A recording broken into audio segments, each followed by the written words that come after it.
Praise Lord सभी को और प्रभु यीशु मसीह के सामर्थ्य नाम में आप सभी को शालोम और सलाम। और टैबरनेकल मिनिस्ट्री इंटरनेशनल और church of the knock international की तरफ से बाइबल स्टडी फिर एक बार आपके सामने प्रस्तुत करने के लिए हम बहुत खुश हैं। क्यों? क्योंकि बाइबल स्टडी के द्वारा हमें ज़िंदगी मिलती है। बाइबल स्टडी के द्वारा हम प्रभु यीशु मसीह के जैसे बनते जाते हैं। और क्या चाहिए ज़िंदगी में कि हम प्रभु यीशु मसीह जैसे बने, जैसे वो था वैसे ही। और ये कई और से नहीं, लेकिन पवित्र आत्मा जो है वही बाइबल के द्वारा उसके रहस्य जो है हमारे सामने उसका खुलासा करता है। और वो जीवन के शब्द जो है वो हमें देता है, जिसके द्वारा हम जिंदगी नहीं लेकिन बहुत ताइक की जिंदगी जीते। आइए उसका हम स्वागत करेंगे और उसे फिर एक बार कहेंगे कि फिर एक बार आज हमारे हालातों से, हमारे जिंदगी से, हमारे हालत से आप बातें करो और वो रहस्य फिर एक बार हमारे सामने उसका खुलासा करो।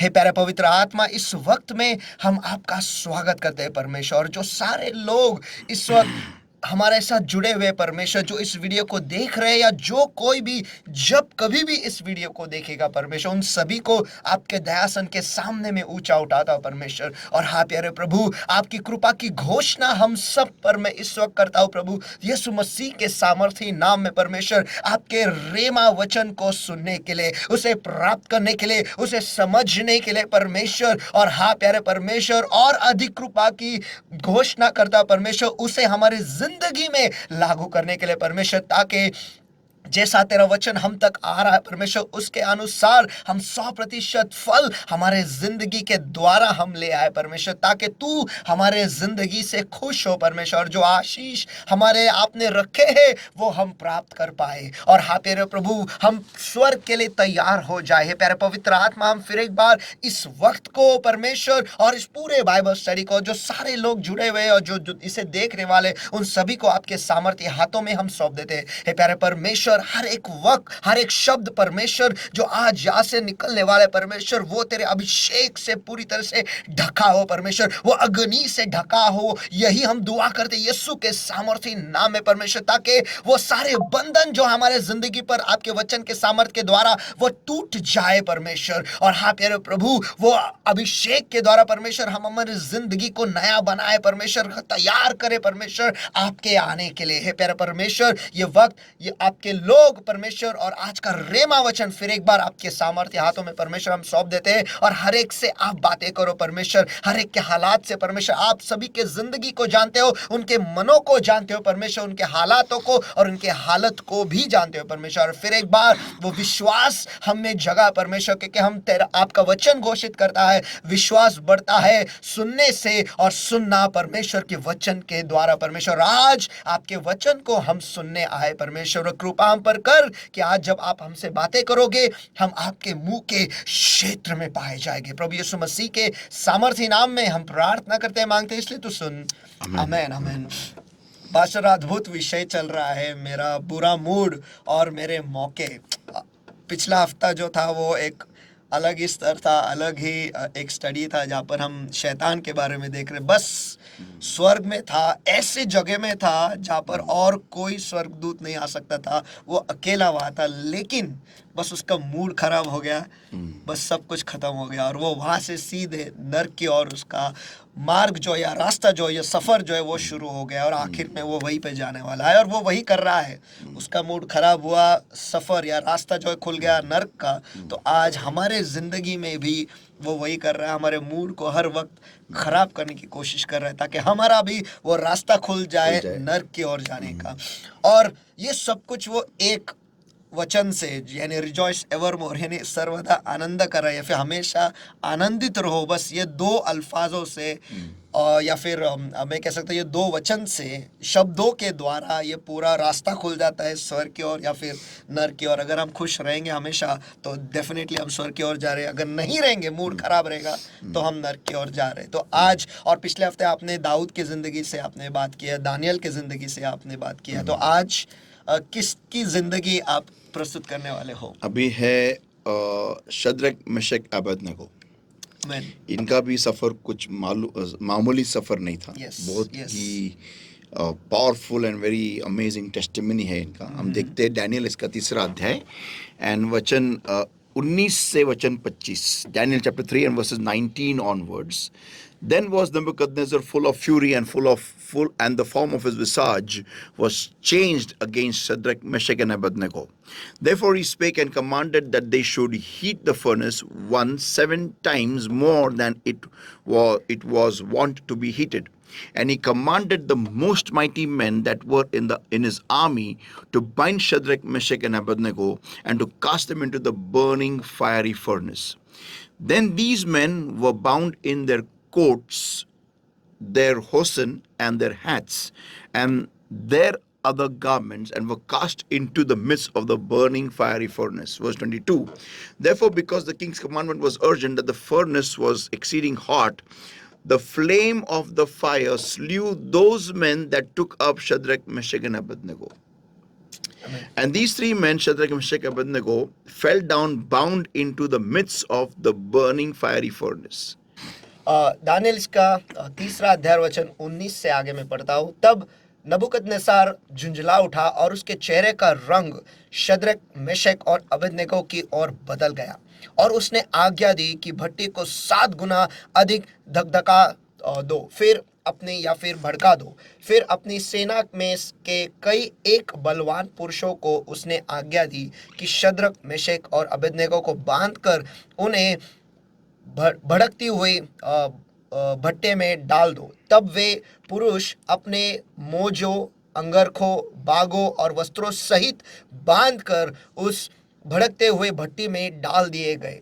वह भट्टा तो राजा की दृढ़ आज्ञा होने के कारण अत्यंत भड़काया गया था। इस कारण जिन पुरुषों ने शद्रक, मेशक और अबेदनगो को उठाया, वे ही आग की आंच में जल मरे।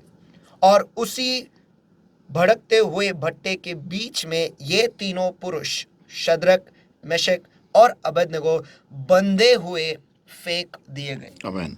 अभी verse 24 onwards. Then Nebuchadnezzar the king was astonished and rose up in haste and spake and said unto his counselors, Did not we cast three men bound into the midst of the fire?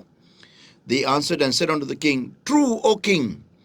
He answered and said, Lo, I see 4 men loose, walking in the midst of the fire, and they have no hurt, and the form of the 4th is like the Son of God.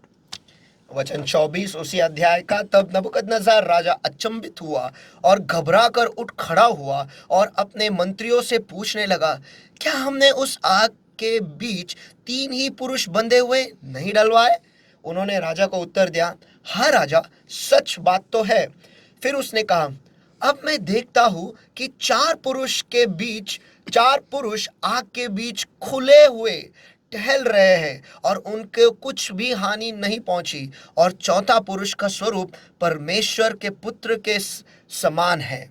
Okay, अभी ये जो कार्य यहाँ पर हुआ है, हम देखते कि हम जानते ये बहुत बार ये इंसिडेंट हमने पढ़ा है बाइबल में।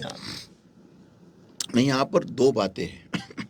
सबसे पहली बात तो जब हम मसीह में चलते हैं, खुदा हमें ये कभी नहीं कहता कि तुम्हें प्रॉब्लम नहीं आने वाला, तुम्हें शेरों के गुफा से बाहर रखा जाएगा, ये ऐसा नहीं है। तुम्हें जलते हुए भट्टी में नहीं डाला जाएगा, ऐसा नहीं है। प्रॉब्लम ये होता है ना कि जब हम मसीह में आते हैं, हमारे मन में ये होता है कि मुझे कभी प्रॉब्लम नहीं आने वाला मसीह में आने के बाद, और इसीलिए हमारे अपेक्षाओं का भंग होता है, हमारे अपेक्षा टूटती है, और इसकी वजह से ही हमारा मूड खराब होता है। जब हम कोई प्रॉब्लम में से जाते हैं, गुजरते हैं, तो तुरंत हमारा मूड खराब होने के कारण क्या है कि हमारे अपेक्षाओं का भंग होता है, हमारी अपेक्षा टूट जाती है। यहाँ पर हम देखते हैं इन तीनों को भट्टी में डाला गया। ओके, डालने के बाद में किधर भी हमको हमें यहाँ नहीं दिखाई देता है कि ये तीनों जन नाराज हो गए या गुस्सेल हो गए या फिर उन्होंने अपना मूड खराब होने दिया। उनके लिए बहुत ही अनिवार्य था, फिर उनके लिए बहुत ही आसान होता कि वो, अनिवार्य शब्द गलत है, लेकिन उनके लिए बहुत आसान होता कि वो अपना मूड खराब करे और राजा पे भड़के, लोगों पे भड़के। लेकिन दानियल भी हम देखते हैं और ये दोनों भी हम तीनों भी हम देखते हैं कि इन्होंने अपना मूड खराब नहीं किया, और इसके वजह से हम देखते हैं कि उनके उनके विश्वास का आदर करते हुए खुद प्रभु यीशु मसीह उस भट्टी में आ गए। और जब प्रभु यीशु मसीह वहां पर जब आते हैं तो राजा को दिखाई देता है, और राजा बोलता है कि मैं यहाँ पर एक चौथा आदमी देख सकता हूँ जो उस भट्टी में टहल रहे हैं। ओके, तो यहाँ पर पहिला पॉइंट ये कि हमें प्रॉब्लेम नहीं आएगा ऐसा नाही, प्रॉब्लेम आएगा, आपल्याला समस्या येणारच. हे आपलं मन आपण तसं तयार केलं पाहिजे. हमें हमारे मन को वहाँ वैसा तयार करना जरूरी है कि प्रॉब्लम आएगा.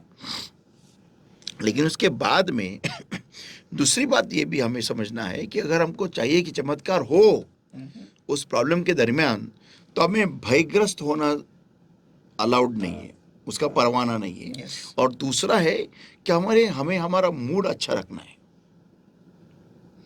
ये बहुत इंपॉर्टेंट है. फर्स्ट इज भयप्रीत नहीं होना है, भयग्रस्त नहीं होना है, और दूसरा मूड अच्छा रखना है. तो हम देखते हैं जब ये होता है तो खुद वहां पर खुदा उतर के आता है. और उसकी गवाही कौन देता है? शद्रक मिशक अबेदनगो नहीं, वो राजा देता है. लेकिन यहाँ पर एक बहुत इंपॉर्टेंट पॉइंट है, मुझे इस वाक्य से मालूम पड़ता है कि उसने कहा कि मैं वहां पर 4 लोगों को टहलते देख सकता हूं. टहलते, घूमना आसानी से, नहीं घूमना ही है उधर. टहलते जब मैं ये पढ़ता हूं ना, इसका मतलब वहां पर बहुत जगह थी. जी हाँ. First of all. सेकेंडली, वो इतना बड़ा उसका दरवाजा होगा, इतना बड़ा हाइट रहेगा उस फर्नेस का. सोचने वाली बात है वो उसका फर्नेस का हाइट कितना रहेगा कि एक पूरा आदमी झुक के नहीं, बैठ के नहीं, खड़े होके वहां घूम रहा है. मीन्स कितना उस फर्नेस को उतना टेम्परेचर पाने के लिए कितना लकड़ी डाला होगा उसके अंदर. बहुत सारा. ओके, मीन्स कितना उसका कैपेसिटी रहेगा, क्यूबिक कैपेसिटी क्या रहेगा कि 3-4 लोग उसमें टहल सकते हैं. इस क्यूबिक कैपेसिटी से या फिर उसके साइज से, अंदरूनी साइज से हम ये पता लगा सकते हैं कि क्या टेम्परेचर हो सकता है. जी हाँ. क्या जबरदस्त टेम्परेचर रहेगा कि उसके आग के लपटों से जो उनको डालने वाले लोग थे वो खुद मर गए. और वो बलाढ्य लोग थे, पावरफुल लोग थे, उनके आग के लपटों से वो मर गए. मीन्स इतना प्रेशर, इतना, और उनको कोई गारंटी नहीं था, क्योंकि वो बोलते अगर हमको बचाया नहीं बचाया हम नहीं झुकने वाले. Means they didn't know, they had no idea कि व्हाट्स गोइंग टू हैपन. वो अपने ही इसमें थे कि हमको अभी जाना है तो जाना है, लेकिन ऐसा नहीं जाना है, पावर में जाना है. सही. ओके, तो ये चीज जो है, ओके, जब हम ये देखते हैं ना, इसका पूरा का पूरा एपिसोड, कहां पर भी हम नाराजगी या दुखी या फिर भय कितने दिखाने देते हैं. यस. ओके, तो तभी परमेश्वर प्रकट होता है. अगर हम चाहते हैं हमारे जिंदगी में कि परमेश्वर कार्य करे, परमेश्वर महान चीजें हमारे लिए करे, चमत्कार करे, तो हमें हमारा मूड सही रखना बहुत जरूरी होता है. बहुतांश विश्वासी मसीह लोगों को चमत्कार क्यों नहीं मिलता? क्योंकि एक तो वो डरे हुए रहते हैं, सहमे हुए रहते हैं, दुखी रहते हैं, चिंताग्रस्त रहते हैं, टेंशन में रहते हैं, परेशान रहते हैं, ओके, शक में रहते हैं, ओके, तकरार के मूड में रहते हैं, कुड़कुड़ाते. इसीलिए उनको उनका जवाब नहीं आता है. अगला एक उदाहरण है, उसके बाद में मैं कुछ बताने वाला हूँ, बहुत इंपॉर्टेंट है. इसी बात पे पास्टर, जब मैं इजराइल राष्ट्र के बारे में सोचता हूँ, जब वो मिस्र से निकले, 6.5 लाख लोग तो कुड़कुड़ा रहे थे, तकरार कर रहे थे. प्रभु कभी उनसे मुलाकात नहीं ली, लेकिन सिर्फ मूसा से, जो अकेला था, लेकिन उसका शायद मूड सही था, वो भयग्रस्त नहीं था, तो खुदा उससे मिलता था, लेकिन इन लोगों से नहीं, लेकिन इसके द्वारा उन्हें मिलता था. तो मूड सही होना और सही तरीके से परमेश्वर से जुड़ना ही हमें परमेश्वर के साथ जुड़ा हुआ रखेगा. उस वक्त कैसा था कि वो उनसे मुलाकात करने का संभव क्यों नहीं था परमेश्वर को? क्योंकि आपने जो बोला है ना वो पॉइंट, वो बहुत इंपॉर्टेंट पॉइंट है। मूसा का मूड कैसा होता है, जब हम परमेश्वर से जब हम मिलते हैं ना, परमेश्वर से अगर हमारा अप्रोच सही नहीं है, अगर अगर हम परमेश्वर के ताल से ताल नहीं मिला रहे, अगर हम परमेश्वर के फ्लो में नहीं है, सिंक में नहीं है, मीन्स परमेश्वर जिस, फॉर एग्जाम्पल अभी परमेश्वर में मिलने आ रहा है और हमारा अगर हम सही मूड में नहीं है, तो जो परमेश्वर मुझे मिलने के लिए आ रहा है, मुझे आशीष देने के लिए, वो मुझे आशीष नहीं होगा उस मिलाप से। ओके। कुछ तो भी अलग ही हो जाएगा, नेगेटिव हो जाएगा। क्यों? क्योंकि मेरा फ्रीक्वेंसी परमेश्वर की फ्रीक्वेंसी से मैच नहीं हो रहा है। तो मूसा जो था ना, उसका फ्रीक्वेंसी परमेश्वर ने उसके, मुझे अभी पवित्र आत्मा ने कुछ दिखाया कि जब पर्वत पे वो गया था फर्स्ट टाइम, जब उसने उस जलते हुए झाड़ी को देखा था, तब मूसा का मूड क्या था? वो तो फुल परेशान था वो, तभी वो सही आता कि वो बोलता अब मैं मुड़ूंगा। हाँ, लेकिन वो परमेश्वर को मिलने जा रहा, उसको मालूम नहीं था ना। करेक्ट। उसका माइंड क्या था कि ये क्या है, क्या है वो दृश्य देखने के लिए गया था। या तो जब उसे मालूम पड़ा तो वो डर गया। वो उस आउट ऑफ होली फियर कि मेरे को इब्राहिम, इसहाक और याकूब का परमेश्वर मिलने आया है। ओके। और लेकिन उसका जो नेगेटिव डर नहीं था, पॉजिटिव डर था। पवित्र या है। तो लेकिन परमेश्वर का सामना करने की उसको जो ये दी गई, क्या उसको बोलते, मौका दिया गया, ये परमेश्वर की कृपा के द्वारा ही हुआ है, क्योंकि तब तक नियम नहीं था। करेक्ट। ओके। वैसा ही इजराइल राष्ट्र को भी मिलता था, लेकिन जैसा आपने बोला कि उनका मूड सही नहीं था। ओके। तो परमेश्वर ने उन्हें ऊपर आने ही नहीं दिया, और आने का छोड़, वो खुद परमेश्वर उनके बीच में उतर तो आया, लेकिन पर्वत पे, एक हाइट पे। तो बेसिकली परमेश्वर की योजना वो थी ही नहीं कि लोगों से आके डायरेक्ट वन ऑन वन मिले। वो सिर्फ एक बंदे के थ्रू ही वो काम कर रहा है। ओके। आज की तारीख में अगर मैं इसी एपिसोड को आज की तारीख में अगर मैं कंपेयर करूं, तो सिंपल पॉइंट है कि जब लोगों को पवित्र आत्मा मिलता है, means it's Sinai, it's experience of Sinai. Okay. तो जब होता है, जब लोग उस पवित्र आत्मा का करते क्या है, मिलने के बाद में हम उस पवित्र आत्मा का करते क्या है। मेरा अब थोड़ी दिनों में और एक बाइबल स्टडी आने वाला है, the anointing and a believer. बहुत बहुत जबरदस्त टॉपिक है वो, अभिषेक और एक मसीह, विश्वासी क्या करना चाहे उस विश्वासी ने उस अभिषेक के साथ में। लोगों को मालूम नहीं है, लोगों को मालूम ही नहीं है करने का क्या उसके साथ में। उनको सिर्फ इतना मालूम है कि हमें अभिषेक टच करता है, हम भरे जाते हैं, हमें एक करंट पास होता है, फिर हमें गर्मी होती है, फिर हमें रोना आता है और हम गिर जाते हैं, इतना ही है। उसके आगे क्या हम देखने वाले स्टडी में। Okay. So now the thing is कि लोगों को आज की तारीख में पवित्र आत्मा मिलता है, means they get the experience of Sinai, अनुभव उनको मिलता है। लेकिन उसके बाद में वो करते क्या है, उस पवित्र आत्मा के साथ उनका रिलेशनशिप कैसा है, उनका रहन सहन कैसा है, उनका तरीका कैसा है, उसको रखने का, उसके साथ में रहने का, उनका हाउ इज देयर रिलेशनशिप, रिश्ता कैसा है। अगर आप देखोगे तो बहुत खराब है।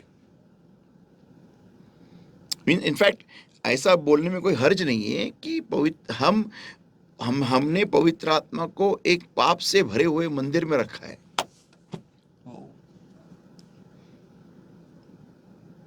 Which was sanctified, जिसको पवित्र किया गया था। हमारा काम है कि उसे पवित्र ही रखना है। हाँ, तो ये ट्रेजेडी है आज की तारीख में उन सारे मंदिरों की जिसमें पवित्र आत्मा आज रह रहा है। वो है एक आम विश्वासी।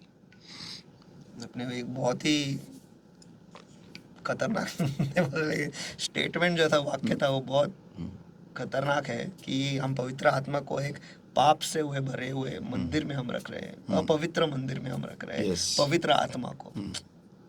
That is a very big tragedy basically. और इसके ऊपर हमें सीरियसली काम करना ज़रूरी है हर विश्वासी को, नहीं तो फिर हम स्वर्ग नहीं जाने वाले। मुझे एक बात अभी भी एक ये बहुत इम्पोर्टेंट पॉइंट है, बताता हूँ मैं। आपने मुझे अक्सर सुना होगा कि जब मैं बोलता हूँ कि the baptism of water is passport and baptism of Holi spirit is visa, visa. Right ना? मैं बहुत बार बोलता हूँ। लेकिन अगर आप इंटरनेशनल ट्रैवल आपने किया होगा, है आपने तो आपको मालूम होगा कि जैसे आप यूके गए थे, जब आप यूनाइटेड किंगडम उतरे प्लेन में से, आपके पास पासपोर्ट था, वीज़ा था, इसलिए आपने फ्लाइट बोर्ड किया। फिर आप लैंड हो गए। जैसे आप लैंड होते, सबसे पहला काउंटर आपको फेस करना पड़ता है, that is the immigration officer. और इमिग्रेशन ऑफिसर, आपके पास पासपोर्ट है, आपने टिकट लेके वहां पर आए हैं, आपके पास वीज़ा भी है, सब कुछ है, लेकिन वो जब तक वो इमिग्रेशन ऑफिसर आपके पासपोर्ट के ऊपर स्टैंप नहीं करता, तब तक आपको इंग्लैंड में एंट्री नहीं मिलती। करेक्ट, बराबर है ना? करेक्ट। हाँ। तो मैं आज इस एग्जाम्पल के द्वारा लोगों को समझाना चाहता हूँ, बताना चाहता हूँ कि पवित्र आत्मा मिला, इसका ये मतलब नहीं आपका उद्धार हो गया है। नो, जब तक आपकी बॉडी छोड़ेगी नहीं और इमिग्रेशन ऑफिसर स्वर्ग का दरवाजे पे आपके पासपोर्ट पे ठप्पा नहीं लगाएगा ना, तब तक आपको स्वर्ग में एंट्री नहीं है। ये भ्रम, हे डोक्यातून काढून टाका संतो, तुम्हाला आणि मला फार मोठा गैरसमज आहे की मेल्यानंतर डायरेक्ट स्वर्गात आहे. नाही आहे. जरी तुम्हाला पवित्र आत्मा मिळालेला असेल तरी पण स्वर्गाच्या दारापाशी जिथं इमिग्रेशन ऑफिसर बसलेला आहे स्वर्गाचा, आणि जोपर्यंत तो तुमच्या पासपोर्टवरती शिक्का नाही मारत ना, तोपर्यंत तुम्ही आतमध्ये नाही जाऊ शकणार. तर जरी तुम्हाला पवित्र आत्मा मिळालेला असेल तर इमिग्रेशन ऑफिसर काय विचारतो की तू इथे काय करणार आहेस, इंग्लंडमध्ये काय करणार आहेस, तुझं काय काम आहे. आणि जर का त्याला वाटलं की हा व्यक्ती आमच्या इंग्लंडसाठी धोका आहे, आउट, बॅक टू इंडिया. हां, बरोबर आहे ना? राईट. हां, तसंच आहे ते. मग जरी तुम्हाला पवित्र आत्मा मिळालेला असेल तर पवित्र आत्मा आणि तुम्ही दोघंही जण, आता मी काय बोलते नीट आहे का, पवित्र आत्मा तुम्हाला स्वर्गाच्या दारापाशी घेऊन तर जाईल, आणि पण पवित्र आत्मा आणि तुम्ही दोघंही जण स्वर्गाच्या दारापाशी उभे राहाल. आता कोणी विचार, पवित्र आत्मा का उभं राहील? सांग का उभं राहील? तुमच्या बाजूनी साक्ष द्यायला की हेनी मला कसं वागवलं, हेनी मला कसं ठेवलं स्वर्गात, इसने मुझे स्वर्ग में कैसा, सॉरी, हेनी मला पृथ्वीवर कसं ठेवलं, कसं वागवलं पृथ्वीवरती, ह्याची साक्ष देण्यासाठी पवित्र आत्मा दारापाशी उभा राहील. आणि जर का तुमची साक्ष पवित्र आत्म्याच्या मुखाद्वारे पॉझिटिव्ह चांगली निघाली तर एंट्री आहे, जर का नेगेटिव्ह निघाली तर आउट है, इनटू हेल. और शायद एक वचन भी है ना पास्टर, जो कहता है कि पानी और आत्मा गवाही देंगे, गवाही देंगे. हाँ, तो वो होने वाला है. और अभी इस बात के ऊपर सोचो कि जिनको पवित्र आत्मा छोड़ के चला गया है, सोचो उनकी हालत क्या होगी. और जिनको पवित्र आत्मा मिला ही नहीं है, उनको स्वर्ग का रास्ता मालूम कैसे पड़ेगा? कोई नहीं, क्योंकि वही तो है जो दिखा सकता है. और या how do you go to heaven? चलो आप निकले तो बाहर, जा कहाँ रहे हो नहीं मालूम. वहाँ पे मोबाइल नहीं, जीपीएस नहीं, कुछ नहीं है जो, यू हैव नो आइडिया. बिल्कुल. क्या करोगे? मुझे अभी भी याद है, एक सेवक था जिसने एक आदमी को जिंदा किया था प्रभु यीशु मसीह के नाम में. तो उसको जब पूछा गया कि तू कहाँ था, तो बोलता है मैं ऐसे एक बड़े जगह में था. वो जगह क्या थी बोला मेरे को नहीं मालूम, लेकिन मैं मेरे बॉडी को देख रहा था ऊपर से, और मैं सिर्फ चलते जा रहा था. कहाँ जा रहा मुझे नहीं मालूम. मेरे आजू बाजू में कोई नहीं था, सब ब्राइट लाइट था। एक जगह थी, सब ब्राइट लाइट से था, भरा हुआ था। तो पहली बार उस सेवक ने उसको पहली बार पुकारा, करा। तो वो बोला, आपकी बानी मुझे स्वर्ग में उस जगह में सुनाई दी, लेकिन मैं पीछे नहीं मुड़ के देखा, मैं रुका भी नहीं। वापस दूसरी बार आपकी बानी मुझे सुनाई दी, इस बार मैं रुक गया, ओके। और तीसरी बार वापस आपकी जब बानी सुनाई दी, मैंने पीछे मुड़ के देखा, next second I was in my body, मैं मेरे शरीर में था। तो वो जगह, वो जो बोल रहा है, I don't know which heaven it was, which number का हेवन था वो, कि कोई बोलते हैं 7 हेवन है, कोई बोलते थर्ड, पॉलस कहता है 3 हेवन तक, three heaven is there, third heaven है। तो वो मुझे नहीं मालूम जगह क्या थी वो, what ever it was, because it's very mysterious thing, बहुत वो एक रहस्यमय दुनिया है, रहस्य, वो किसी को पता नहीं है उसके वी बारे कैन नॉट, हम कुछ उसके बारे में कुछ नहीं बोल सकते, क्योंकि बहुत लोग बोलते हैं मैं यहाँ गया था, मैंने बड़े बड़े गार्डन देखे हैं, ऐसा वैसा। परमेश्वर की दुनिया इतनी बड़ी है, इतनी बड़ी उसकी, आज हम अर्थ को ही देखते हैं, प्लैनेट्स को ही देखते हैं, इतना इतना पसारा निकाल के रखा है। और क्या, कौन, क्यों इतने प्लैनेट्स है, इतने में अपना ही इतना बड़ा है, अभी तक इंसान अभी तक एंड तक पहुंचा नहीं है, तो कितना है क्या, और ऐसे billions and trillions of galaxies है, जी हाँ। तो उसकी दुनिया कितनी बड़ी रहेगी, स्पिरिचुअल वर्ल्ड। उसमें हर एक को अलग अलग एक्सपीरियंस दे के अगर वो भेजता होगा नीचे वापस, तो आदमी बोलेगा नहीं, मैंने ऐसा सा गार्डन देखा, तो कोई बोलेगा मैंने ऐसा प्लेन फील्ड देखा, कोई बोलेगा मैंने एक ब्राइट लाइट से रूम देखा, तो कोई बोलेगा कौन सच्चे है, और सब सच्चे है, क्योंकि हर एक को किधर भी वो डाल सकता है। सही। वी कैन नेवर डिटरमाइन कि ऐसा ही होगा, you can never say that, you know. तो बेसिकली मैंने वो जब सुना टेस्टिमनी, मैं सोच रहा था उसके बारे में कि ऐसा एक जोन रहेगा जहाँ पर इंसानी बानी सुनने को आती है। Could be that level where परमेश्वर को मालूम है कि ये आदमी को वापस जाने वाला है, तो उसको उधर ही रखा होगा, maybe that, I don't know. शायद लाजर भी उसी जोन में हाँ, होगा। Maybe that, we don't know that, we don't know, just speculation. पता नहीं तो क्या। बेसिकली तो, लेकिन इतना है कि स्वर्ग में एंट्री जब हम पाते हैं, ओके, तो it's done deal, it's sealed है वो। एक बार तुम स्वर्ग चले गए तो डायरेक्ट पुनरुत्थान के दिन ही तुम उठने वाले हो, सॉरी रैप्चर के दिन आपका बॉडी का ये ग्लोरिफिकेशन होगा, you will be in this thing, but in heaven. But the thing is, issue ये है कि without the holy spirit how will you reach heaven? संभव ही नहीं। हाउ, कैसा? जिस जगह के बारे में मुझे कुछ मालूम नहीं है और मैं बॉडी को छोड़ देता हूं, कहाँ जाऊंगा मैं? और समझो परमेश्वर ने भेज दिया है शैतानों को, पकड़े उसको, डाल दे उसके अंदर, वो वही मेरे को दिखाई देंगे ना, जो वो मेरे सामने आएंगे। जी हाँ। कहाँ जाएगा तू? क्या क्या करेगा? वहाँ तो ऐसा सवाल ही खड़ा रहेगा, अभी करूँ क्या, कहाँ जाऊँ, बिकॉज और वो ऐसी दुनिया है जिसके बारे में the किसी को worst पता नहीं। part is that you are powerless. You cannot do anything. सामर्थ्यहीन हो आप, कुछ नहीं कर। चलो इधर भी तो हम कुछ मारा मारी करेंगे, क्या अपन क्या स्पिरिचुअल एनिमी को क्या कैसे मारेंगे? जिनको खुद खुदा नहीं भेजा है उठाने के लिए, अपने को डालने के लिए नरक में, तो उनको ये भी नहीं बोल सकते come out in Jesus name. कहाँ से come out? You came out, बोलेंगे you came out to go in. Correct. तो बाहर आया है अंदर जाने के लिए, तू क्या हमको निकालता है? हमको उसने ही भेजा तेरे को डालने के लिए अंदर।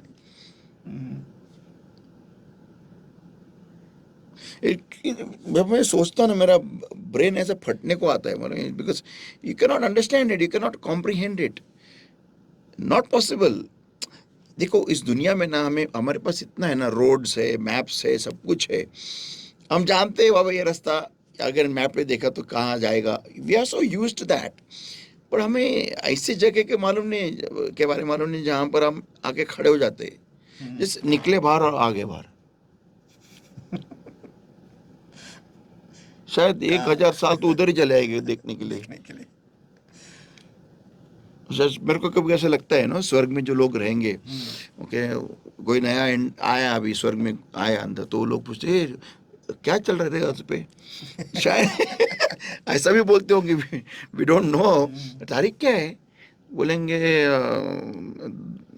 2000 जो 1960 में मरा हुआ रहेगा, जिसको अभी कोई आया रहेगा, बोलेगा तारीख क्या चल रहा है, तो 2024 है। अरे परसों तो आया मैं, अरे तो परसों नहीं आया, वो 1960 हो सकता है, we don't know, we don't, because there is no time there. मुझे अभी भी याद है पास, जब मैं यूके गया था तब मेरे दोस्तों को, वो जो पहले से ही थे, काफ़ी महीनों से वो वहाँ पे थे, उनसे मैंने कहा था कि यार मुझे लेके चलो, मुझे दिखाओ कि यूके में कहाँ कहाँ क्या क्या है। उनमें से एक दोस्त ने मेरे हाथ में एक यूट्यूब बोल रहा हूँ मैं, ट्यूब मैप थमा दिया। बोला ये ग्रीन लाइन, ये पिंक लाइन, ये ब्लू लाइन, ये रेड लाइन, देखो रेड लाइन पे रहना तो किधर भी घूम, आखिर में ये स्टेशन पे वापस आ जा, अपना घर इधर ही है।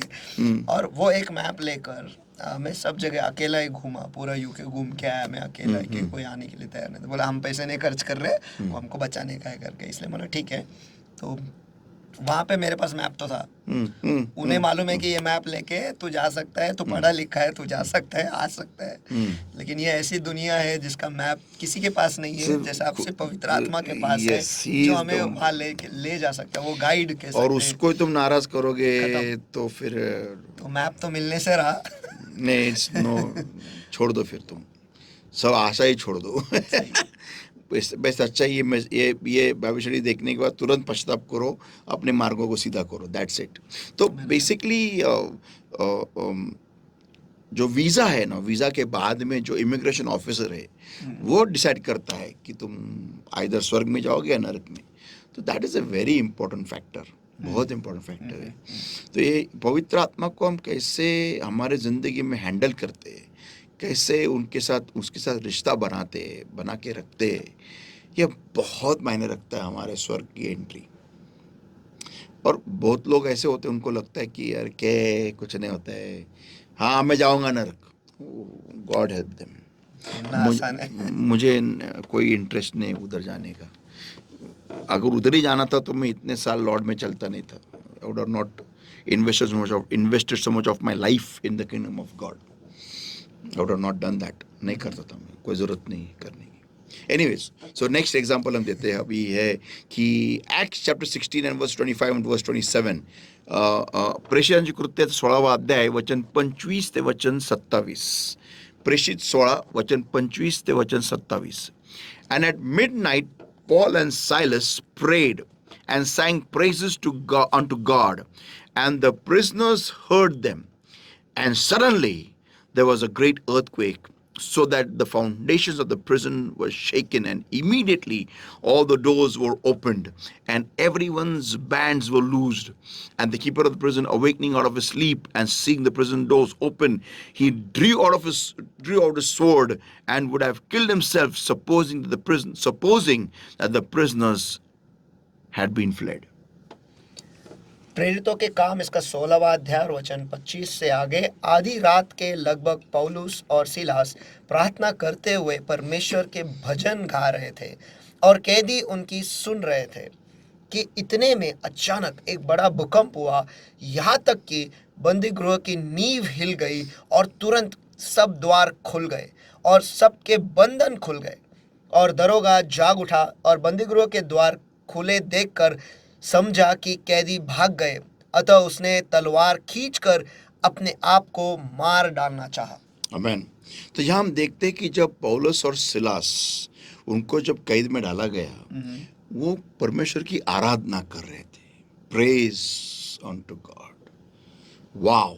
एंड द प्रेज, वो जो स्तुति थी ना, वो स्तुति दुख से भरी हुई नहीं थी, इसलिए परमेश्वर ने उनको जवाब दिया। आमेन, आमेन। ओके, तो हमें ये बात का इल्म होना चाहिए, हम इस बात को समझना चाहिए हर एक को, कि जब कभी तुम्हारी जिंदगी में प्रॉब्लम आता है, तुम्हारा मूड खराब होने मत दो। अभी एक पॉइंट आता है, अभी मैं इसको एंड करने वाला हूँ आज. How to overcome a bad mood. कि बुरे मूड के ऊपर हम विजय कैसे हो सकते हैं. या ओके, तो इसका जवाब परमे प्रभु यीशु मसीह ने दिया है बाइबल में. ओके, सबसे पहला पॉइंट तो ये है कि तुम्हारे लाइफ में अगर तुम पृथ्वी पर चलते हो, तुम्हें बैड मूड का प्रसंग बहुत बार आएगा. इनफैक्ट गुड मूड से ज्यादा बैड Bad मूड mood का अनुभव. प्रसंग आएगा. जी हाँ. बहुत आएगा, बहुत. लेकिन उन सारे वक्त में हमें उस बैड मूड का परिवर्तन हमें गुड मूड में करना आना चाहिए. ओके, तो आइए हम देखते हैं कि हमारे बैड मूड को हम गुड मूड कैसे कर सकते हैं, या फिर ऐसा होने ही न दे, और कैसे हम देखते हैं. ओके, तो यहाँ पर लिखा हुआ है मैथ्यू चैप्टर 10 वर्स 37, मत्ती 37, he that loveth father or mother more than me is not worthy of me, and he that loveth son or daughter more than me is not worthy of me. Okay, तो यहाँ पर जब हम पढ़ते हैं हिंदी में, हिंदी में पढ़ता हूँ. मत्ती रचित सुसमाचार इसका 10वां अध्याय और वचन 37:3-7. जो माता या पिता को मुझसे अधिक प्रिय जानता है वह मेरे योग्य नहीं, और जो बेटा या बेटी को मुझसे अधिक प्रिय जानता है वह मेरे योग्य नहीं. ओके, तो जब हम ये पढ़ते हैं ना, बेसिकली माता पिता और बेटा बेटी से ज्यादा और प्रिय क्या हो सकता है, स्पेशली माता पिता से. ओके, वो है, अगर प्रभु यीशु मसीह इस एग्जाम्पल का इस्तेमाल कर रहा है, तो देखो हमें दुख कब होता है, जब कोई घटना जो हमारे दिल के बहुत करीब है उसके बारे में जब नेगेटिव होता है, जी हाँ. नकारा होता है, तभी हमारा मूड खराब हो जाता है. मस्त फॉर एग्जाम्पल, मैं किसी से बहुत प्यार करता हूँ और उस व्यक्ति ने मुझे उलट जवाब दिया. ये एक, मैं कोई चीज पाने की कोशिश कर रहा हूँ, वस्तु, और वो चीज मुझे नहीं मिलती, वो एक. मैं कोई दुआ कर रहा हूँ और दुआ का जवाब नहीं आ रहा है, वो एक. और क्या हो सकता है, हाँ, मैंने नई गाड़ी खरीदी और वो ठोक दी, और मैं गाड़ी से बहुत प्यार करता हूँ, वो एक. ऐसे जो भी चीज मेरे दिल के बहुत करीब है, अगर वो, या फिर कोई घटना मैं चाहता हूँ कि वो घटना हो और वो नहीं हो रही, उस हिसाब से नहीं हो रही है, तो उस चीज की वजह से मेरा मूड खराब हो सकता है. ओके, इसका मतलब जो भी, जिस चीज से मैं बहुत प्यार करता हूँ, वो चीज हो या व्यक्ति हो या कोई घटना हो, इन तीन ही हो सकता है ना, चीज, व्यक्ति या घटना. अगर ये तीनों भी जिससे मैं बहुत प्यार करता हूँ, अगर वो चीजें मेरे हिसाब से जो मैं अपेक्षा रखता हूँ, अगर उस हिसाब से नहीं होता है, तो मेरा मूड खराब हो जाता है.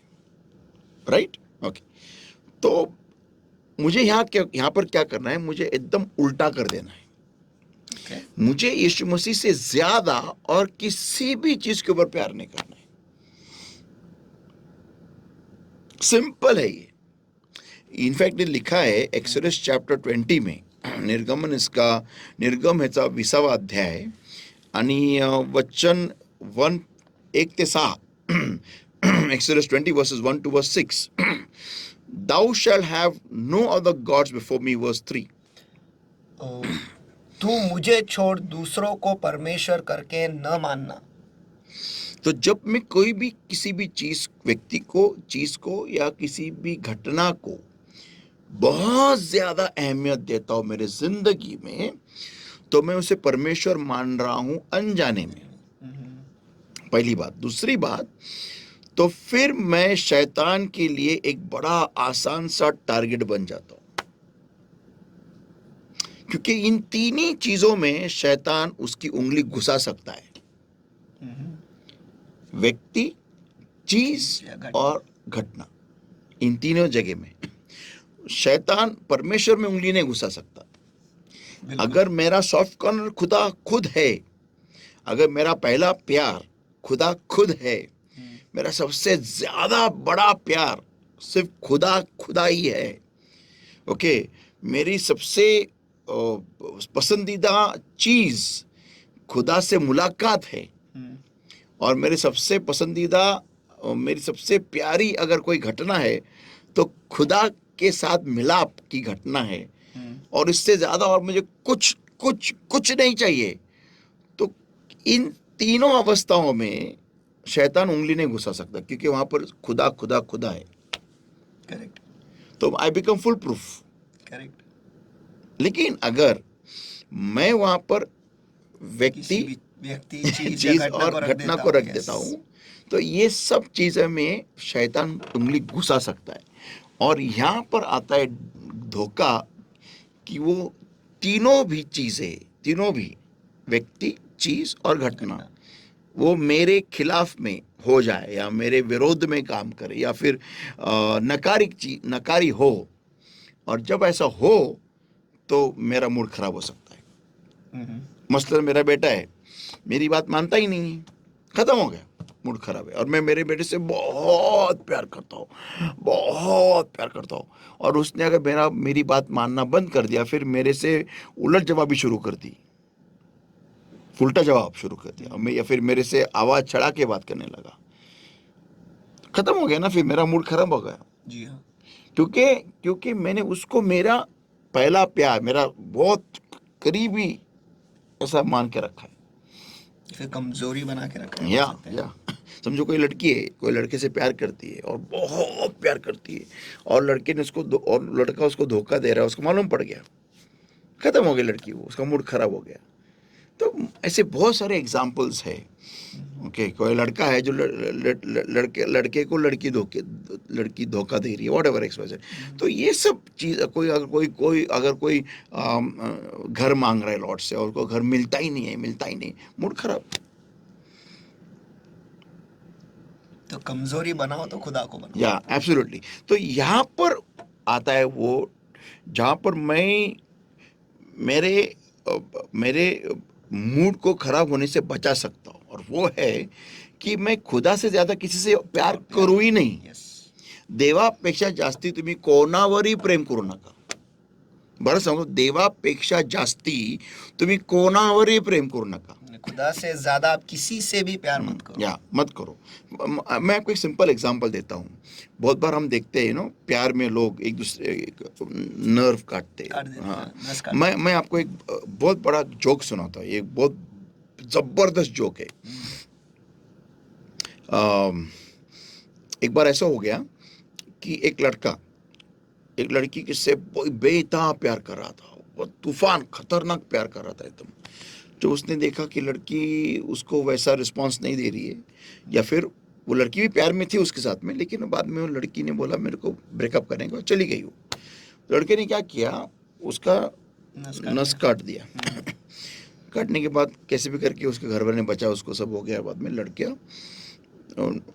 नॉर्मल हो गया, बड़े मुश्किल से उसने एजुकेशन कंप्लीट किया।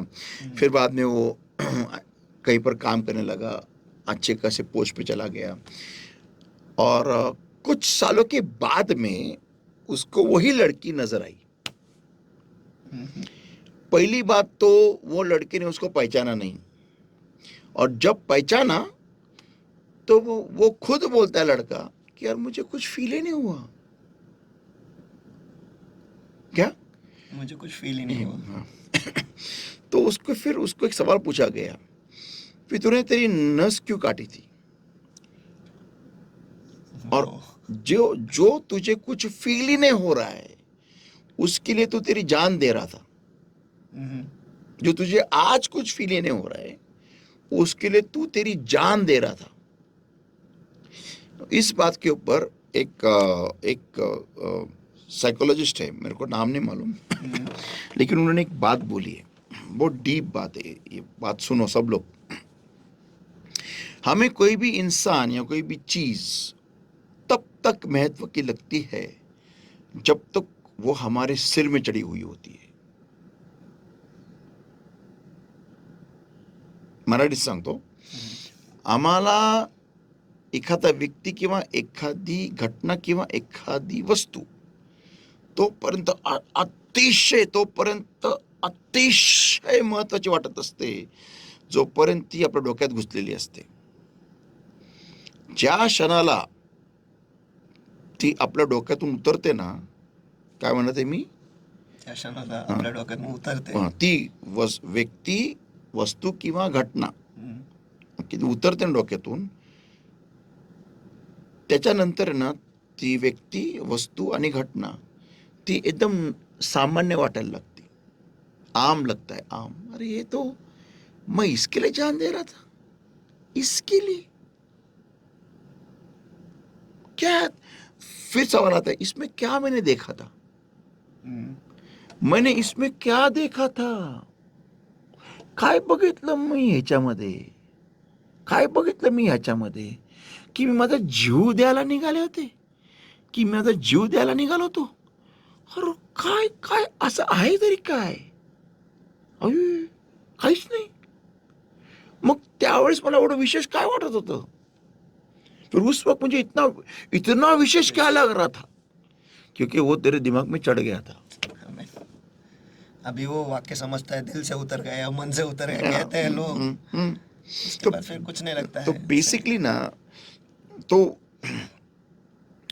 कहने का मतलब क्या है कि जब हम किसी भी व्यक्ति को, चीज को या घटना को बहुत ज्यादा हमारे सिर में चढ़ने देते, तो हम हमारे जिंदगी को बर्बाद करने को तैयार होते हैं उस व्यक्ति, चीज और घटना के लिए.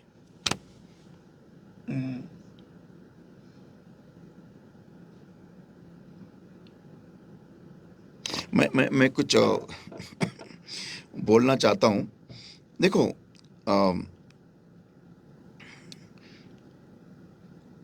एक किसी भी व्यक्ति की जिंदगी, ओके, उसके लिए यीशु मसीह सलीब पे चढ़ा, ओके, क्रूस पे चढ़ के मर गया और फिर से पुनरुत्थित हो गया.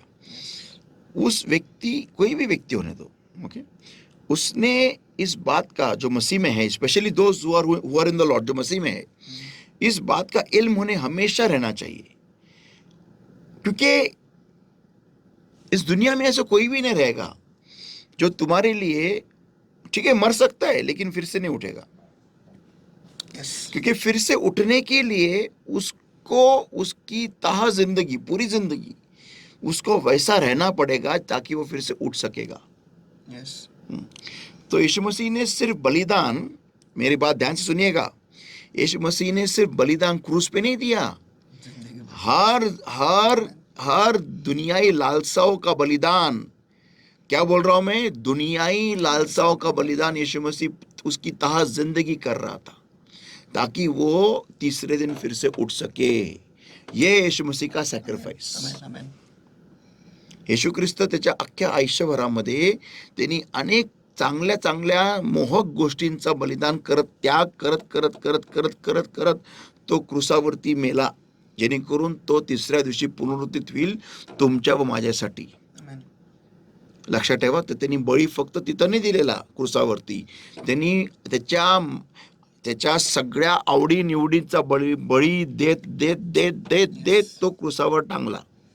पहले दिन से जब वो पैदा हुआ, जब तक क्रूस पर नहीं गया, तब तक वो बलिदान ही देता. विशेष करके जब वो जवान हो गया, जब वो टीन्स में था, जब उसके उम्र के बच्चे लफड़े करते घूमते हो गए, ये भाई साहब उसके पिता के घर में मिला. फिर वो सही वाक्य है, क्रूस पर उसने कहा, it's finished, it is finished, he is done the job and that's right and hats off to him. तो ये जो होता है ना, ये जो एक्सपीरियंस है, ये जो घटना है, और किसने अपनी जान किसने दी, खुद खुदा के पुत्र ने हमारे लिए. तो इससे ज्यादा प्यार का और इससे ज्यादा महत्व, प्यार और महत्व का एग्जाम्पल कौन हो सकता है तुम्हारे जिंदगी में. तो हमें ये हक नहीं बनता है कि हम हमारी जिंदगी बर्बाद करें या नाश करें एक व्यक्ति के लिए, एक चीज के लिए और एक घटना के लिए. क्योंकि ये घटना मेरे हिसाब से नहीं हो रही है तो मैं मेरी जिंदगी बर्बाद करूंगा या करूंगी. No, wrong. You don't have the authority, because तुम यीशु मसीह में हो, और यीशु मसीह ने खुद को बहुत बलि चढ़ाया है, हर दिन, हर क्षण, हर लम्हा, हर पल, इस जब तक वो क्रूस पे नहीं मरा. सारी दुनिया आपको क्या लगता है उस वक्त लालसाई नहीं थी? ठीक है, मोबाइल नहीं था, लेकिन उस वक्त भी उतनी ही लालसाई थी जो आज की तारीख में है। आप भूलिएगा नहीं, गे मैरिज उस वक्त भी था। Sodom and Gomorrah is one of the biggest examples. Okay, आप समझो मत कि आप समझिएगा मत कि उस आज की तारीख में गे मैरिज है, उस वक्त नहीं। तो सब उस वक्त भी शैतान बदलना अभी भी बदला नहीं, वो वही है। हाँ, तो ध्यान में रखो। तो बहुत बड़ा उसने सैक्रिफाइस किया यीशु मसीह ने। तो हमें हक नहीं बनता है हमारी ज़िंदगी का इतना खतरनाक फैसला हम करें और ज़िंदगी की वाट लगा डालें।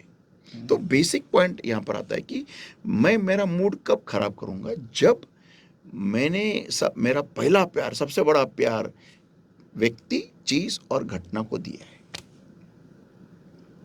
तो बेसिकली मूड खराब वही करते हैं जो वीक होते हैं।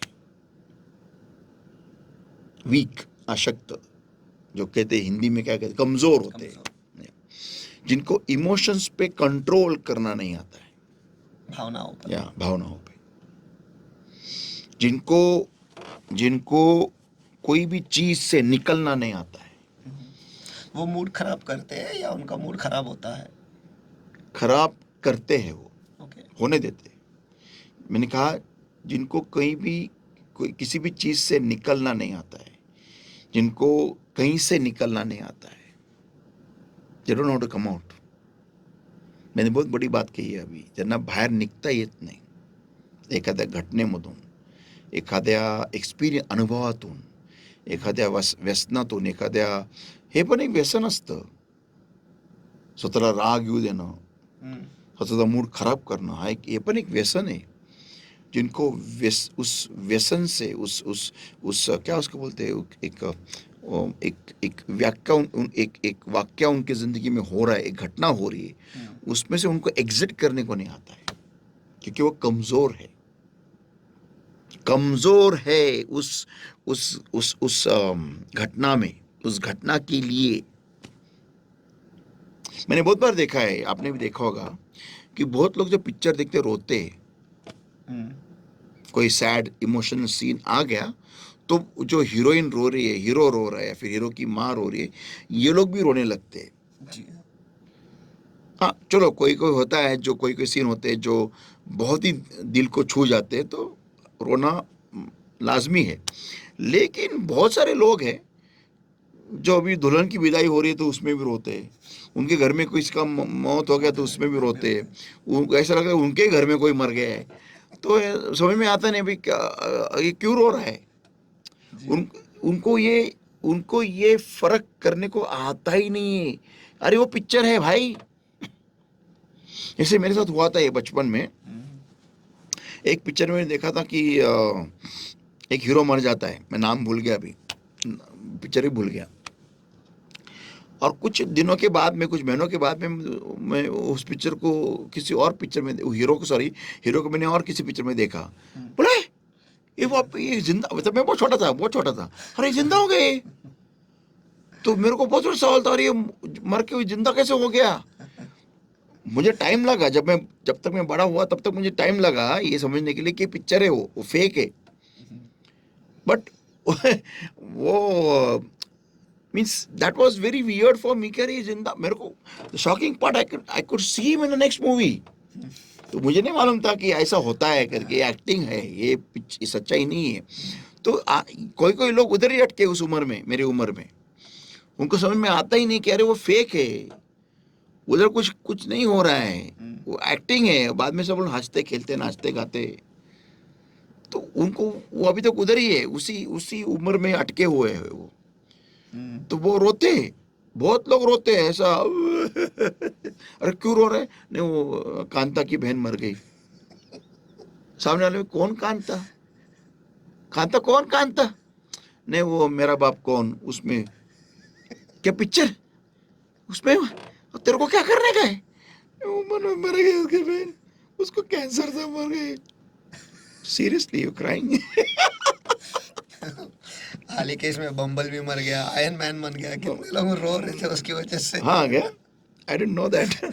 वो तो जब आयरन मैन वो इसमें एंड गेम था शायद, उसमें मरा था, वो तो बहुत बहुत सारे रील्स तभी निकले थे, लोग रो रहे और ये सब का उसमें। हाँ, मेरे पास कोई नहीं आया sir. I don't know that.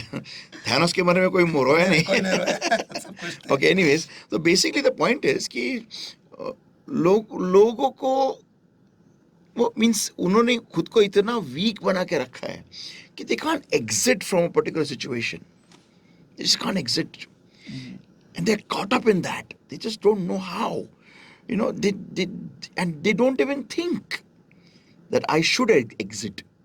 And they don't even if they want to, the thing is, even if they want to, they like, they can't even imagine, like, how can I come out of this? How? Sometimes I feel that the love for that situation, the love for that thing that is going, that they don't know they don't know anything about that thing, the future, nothing. They don't know anything about with it.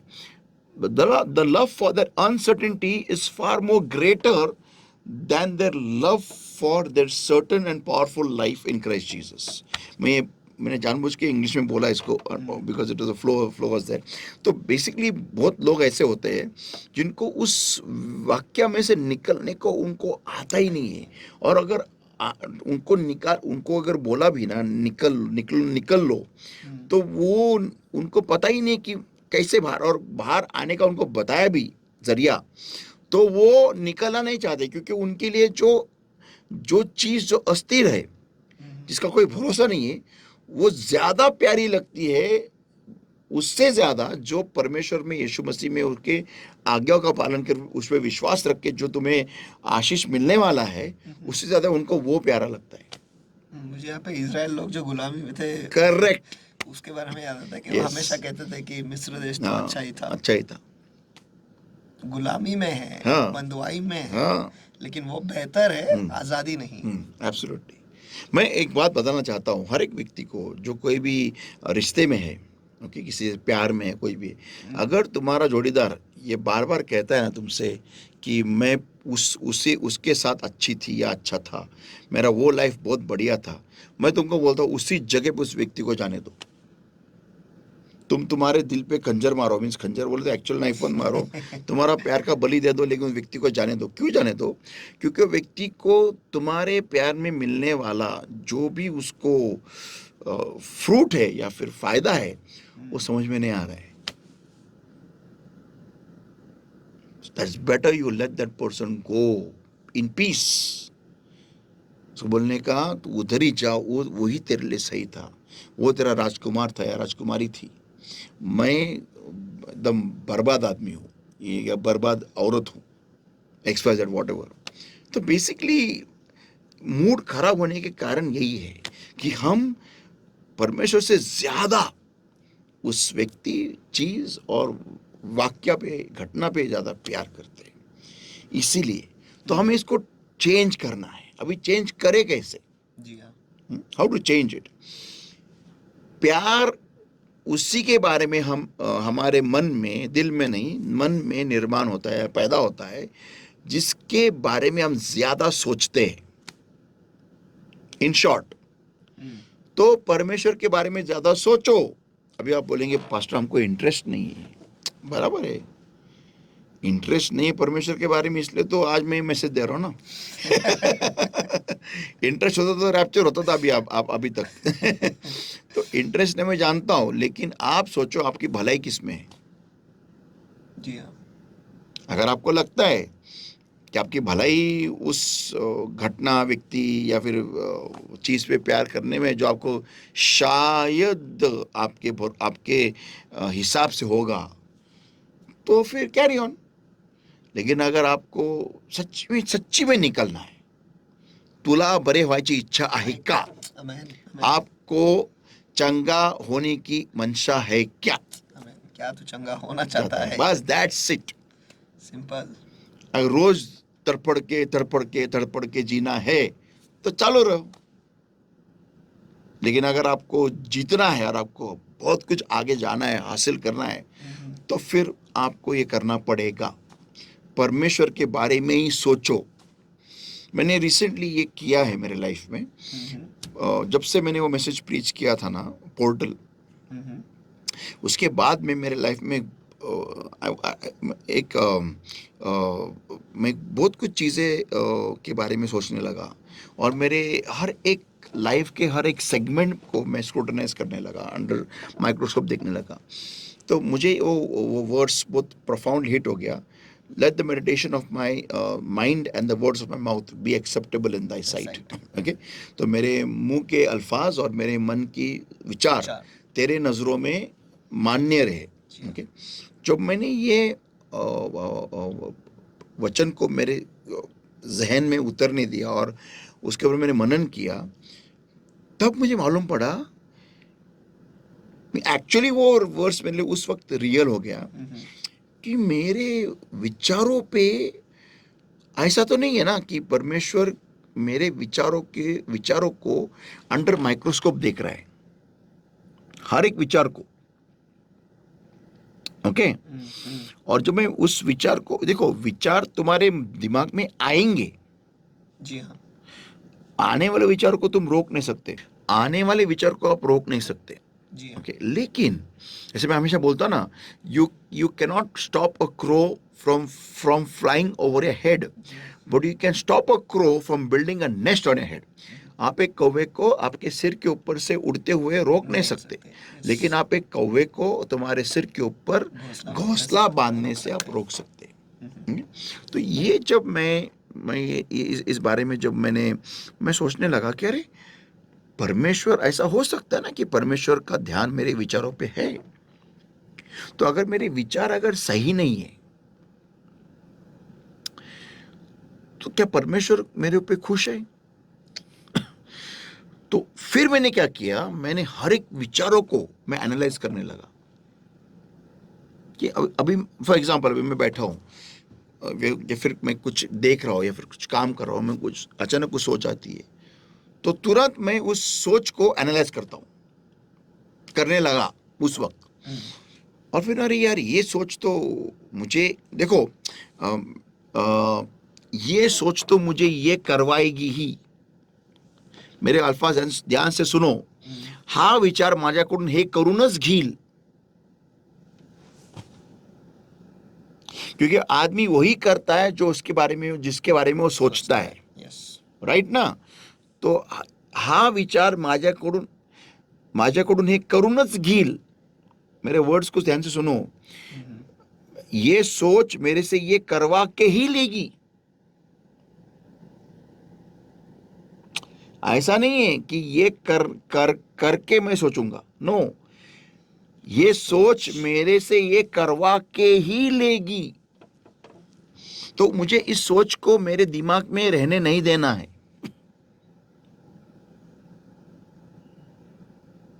मसलन can और हाबेल, can ने जब देखा उसका offering reject हो गया, तो भाई साहब उसके भाई के बारे में नेगेटिव सोचने लगा, उसकी नफरत करने लगा और उसको खल्लास करने की मंशा रखने लगा, और बाद में आखिर में उसने वही किया। ओके, तो जब मैं कोई भी नेगेटिव या कोई भी बुरा या कोई फिर गंदा सोचता हूं, मेरे मन में उसको ठहरने की जगह देता हूं, ठहरने की, निवास करने की। हाँ।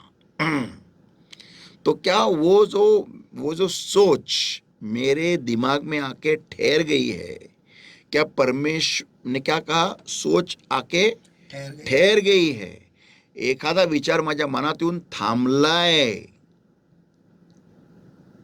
गेला नाहीये, मी त्याला थांबू दिलंय। तर त्या विचाराबद्दल देव काय म्हणतोय, उस सोच के बारे में परमेश्वर क्या कह रहा है, मैं इसके ऊपर काम करने लगा, as a person, as a believer, as a child of God, not as a pastor, as a believer. तब मुझे मालूम पड़ा कि नहीं यार, ये सोच परमेश्वर को पसंद, क्योंकि मैं वचन जानता हूं ना, मैं वचन को जानता हूं। तुमने आपने नया घड़ी लिया है, अब मैं देखा, अरे सुनो, new watch, very good, nice, ये हो गया। फिर मैं वो घड़ी मेरे दिमाग में डालता हूँ, मेरे को भी ऐसा मिलना चाहिए। मैं जानता हूँ, thou shalt not covet your neighbours anything, हो गया। तो अरे तुम तो चले गए, लेकिन वो घड़ी मेरे दिमाग में रह गई। तो फिर मैं सोचने लगा कि ये मैं जो कर रहा हूँ, ये सोच रहा हूँ, क्या ये सही है?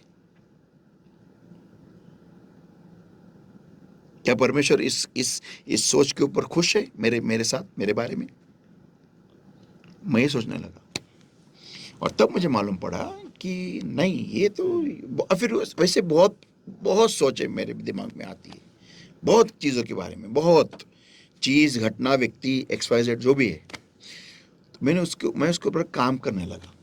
मीन्स आया रे आया, और मुझे मालूम पड़ा ये सोच वचन के अनुसार नहीं है, डिलीट, तुरंत फाड़ करके डिलीट।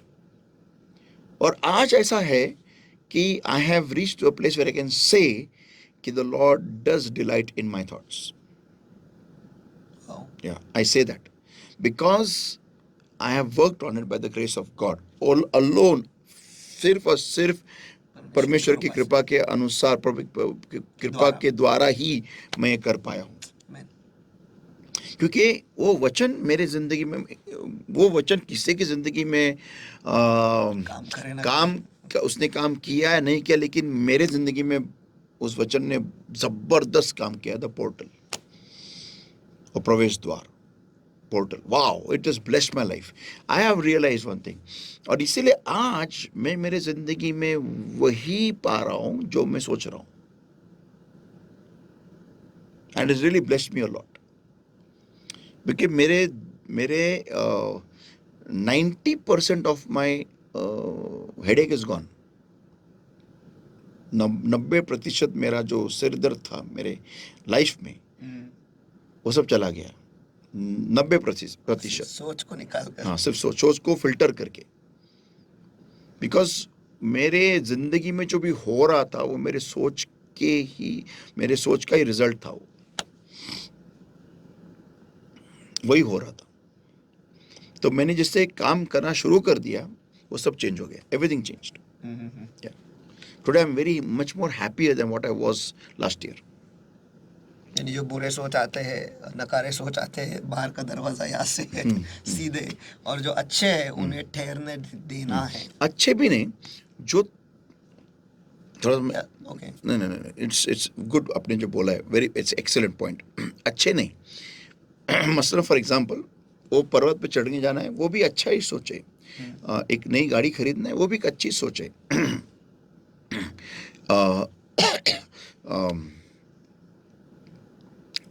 मैं इस वक्त मैं सुशील के बारे में सोच रहा हूँ, पॉजिटिव ही सोच रहा हूँ, ये भी अच्छा ही सोच है, बुरा कुछ नहीं है। जी हाँ।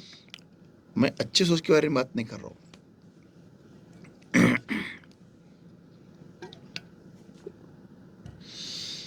मैं वो बोल रहा हूँ कि मुझे कहाँ जाना है, मैं उसी सोच को मेरे दिमाग में ठहरने देता हूँ, या फिर क्या करना है।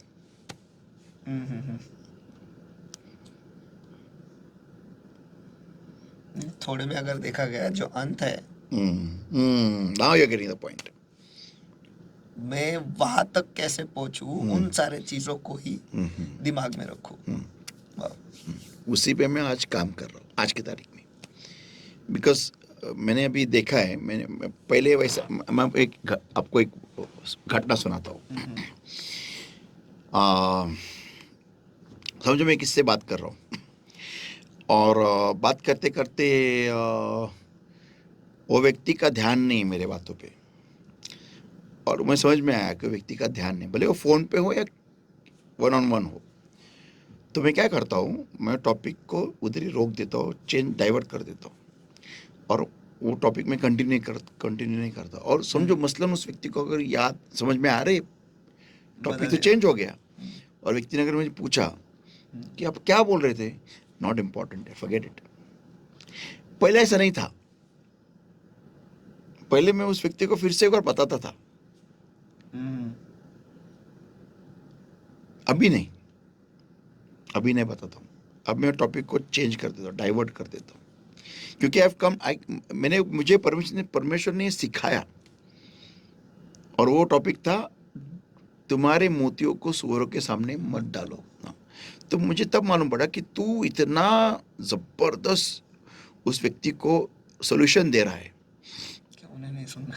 और उनको देखो, मैं एक बात बताता हूँ, एक जबरदस्त, थैंक यू लॉर्ड, एक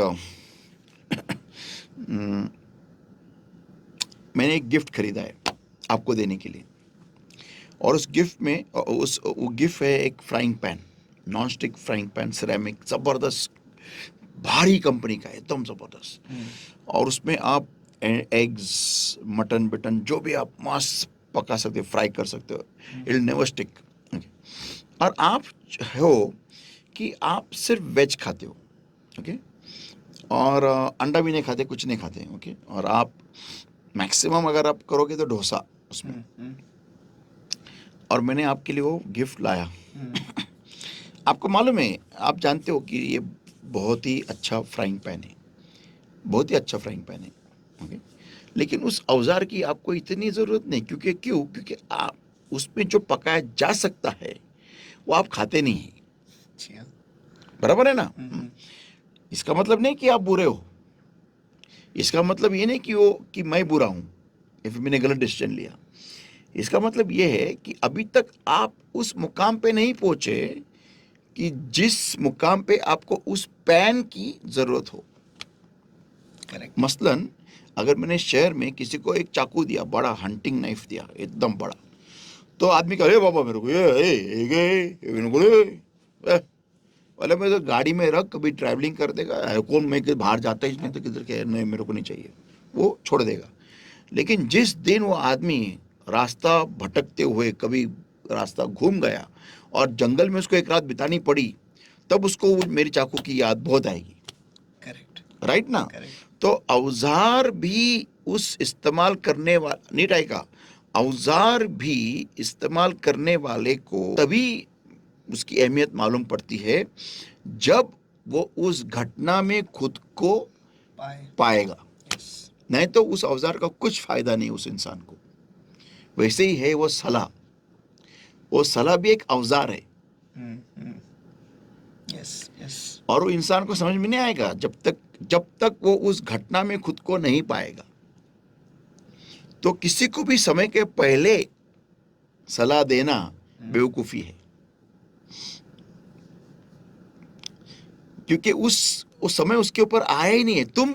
तुम उसको सलाह क्यों दे रहे हो? क्योंकि तुमने उस समय में से तुम गुजर के तुमने अनुभव लिया है, और उस अनुभव ने आपको विजडम दिया है, चतुराई दी है, बुद्धि दी है, और वो आपका नेक्टर है। वो nectar, that wisdom is that nectar which you have received from a bad experience. You know what happens when you do that. Correct. मसलन हमारे माँ बाप कहते थे ना कि बुरे दोस्त मत करो, जी हाँ। क्योंकि वो जानते हैं, उन्होंने वो उसमें से गुजर के आए हो। वो या एग्जाम्पल वो बोलते हैं ना कि पैसा बचा के रखो, उसमें से वो आए हैं। जी हाँ। तो वो हमें बेवकूफ़ी लगता है ना, अरे है क्या है, क्योंकि हमें उस वक्त हमारे माँ बाप देखते हैं, लेकिन जैसे माँ बाप का साया उड़ जाए तो उसके बाद में तुम किसके पास जाओगे? Correct.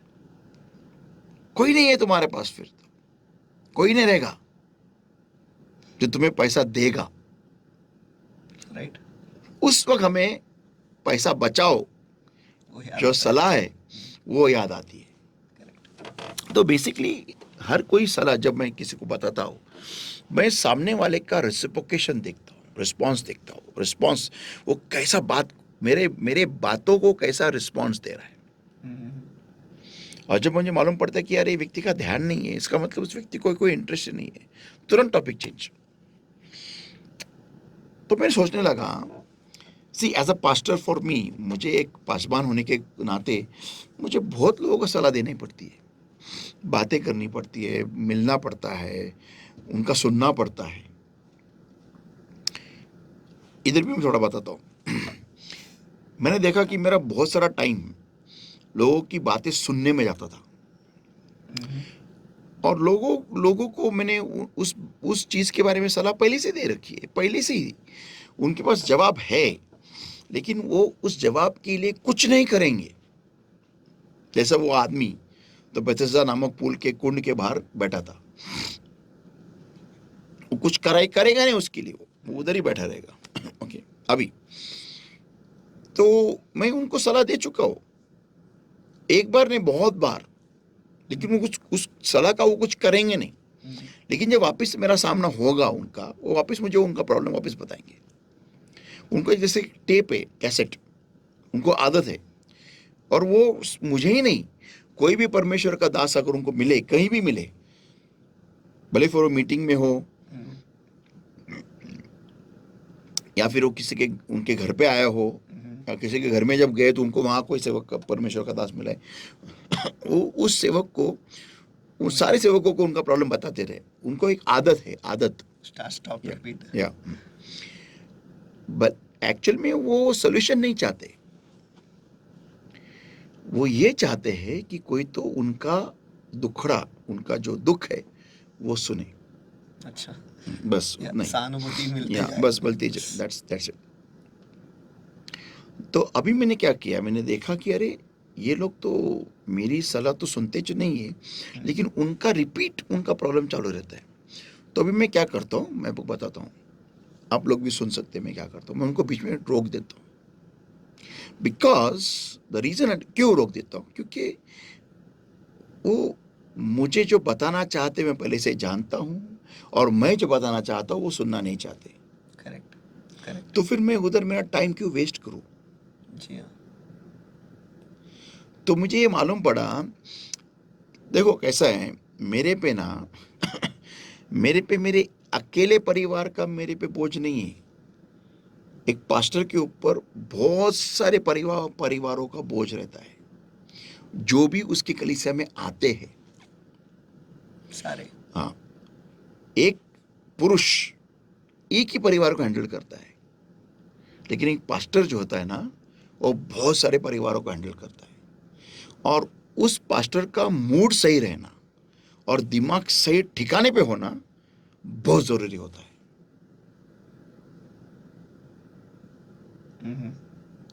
It's like a man flying a plane.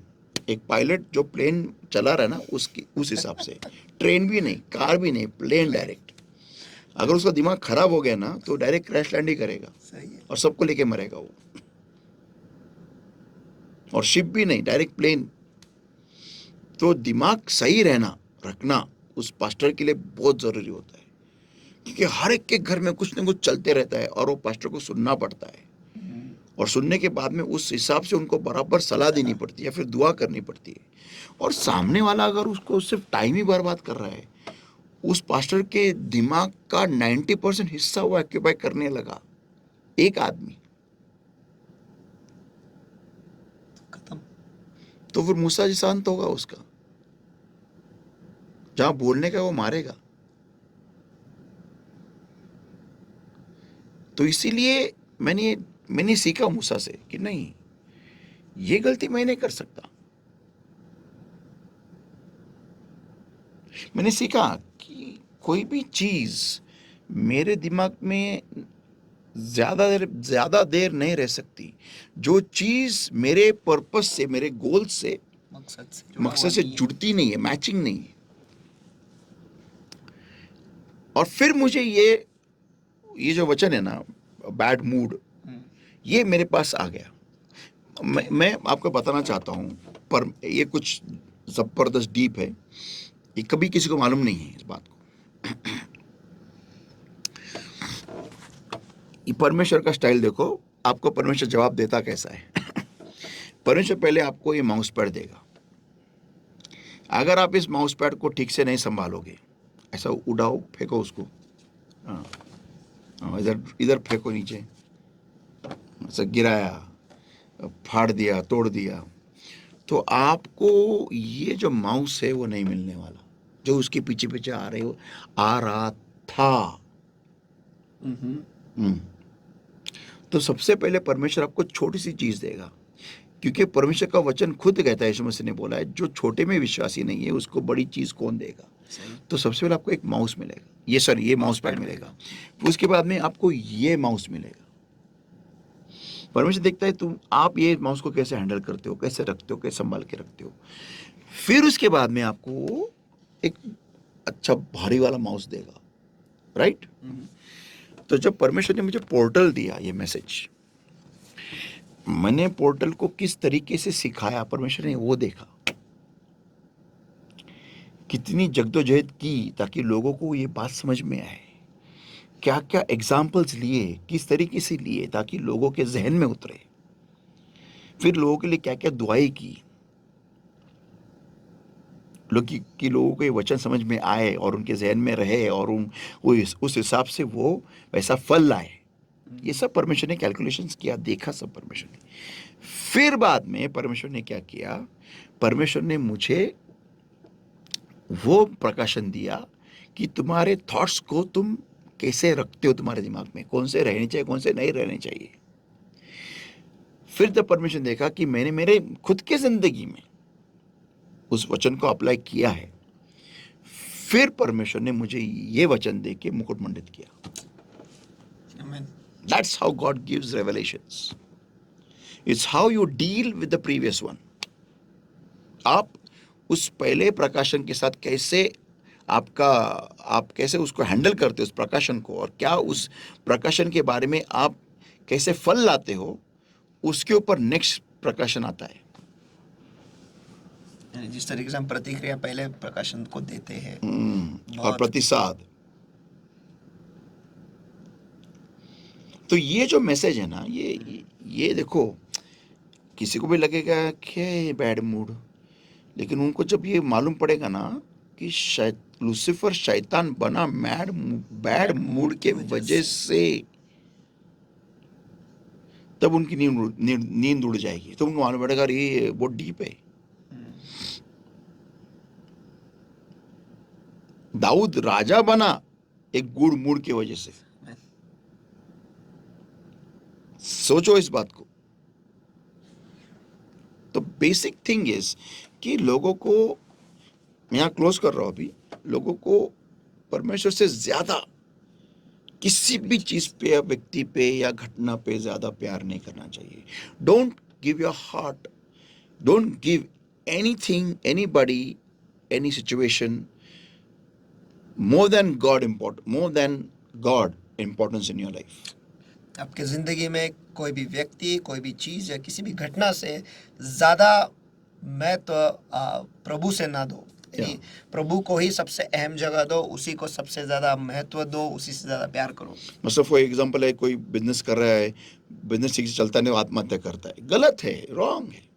कोई जो किसान है जिसके उपजाऊ जमीन है जहाँ पर उनको सही कीमत नहीं मिली, तो वो आत्महत्या करते हैं। No, you are stopping the miracle. आप चमत्कार को रोकते हो जो आने वाला है, आने वाला था, because of bad mood. Wrong.